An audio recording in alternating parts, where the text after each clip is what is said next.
99% लोग नहीं जानते कि दुनिया की सबसे पहली रामायण महर्षि वाल्मीकि ने नहीं, बल्कि स्वयं हनुमान जी ने लिखी थी।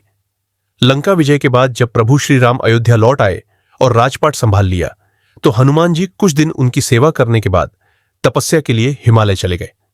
वहां भगवान शिव की आराधना के दौरान वे रोजाना अपने पास मौजूद एक विशाल शिला पर अपने नाखूनों से रामकथा लिखते रहे। कई वर्षों की तपस्या के बाद उनकी रामायण पूरी हुई।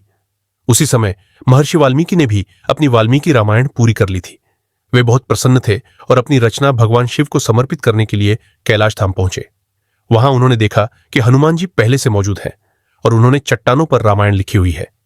जब वाल्मीकि जी ने हनुमान जी की लिखी रामायण पढ़ी तो वे निराश हो गए।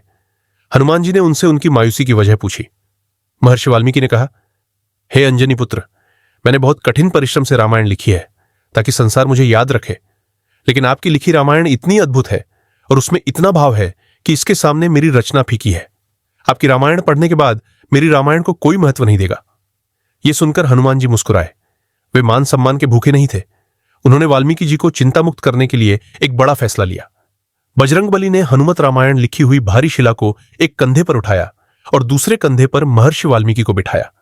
वे उड़कर गहरे समुद्र के बीच गए और प्रभु राम को समर्पित करते हुए अपनी बरसों की मेहनत उस शिला को पानी में फेंक दिया। महर्षि वाल्मीकि यह त्याग देखकर दंग रह गए।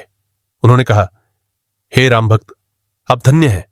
आपकी महिमा के गुणगान के लिए मुझे एक और जन्म लेना होगा। उन्होंने वचन दिया कि कलयुग में मैं एक और रामायण लिखने के लिए जन्म लूंगा, जो आम लोगों की भाषा में होगी। माना जाता है कि कलयुग में गोस्वामी तुलसीदास जी महर्षि वाल्मीकि के ही दूसरे जन्म थे। इसीलिए रामचरितमानस लिखने से पहले उन्होंने हनुमान चालीसा लिखी और फिर हनुमान जी की प्रेरणा से ही रामचरितमानस पूरी की।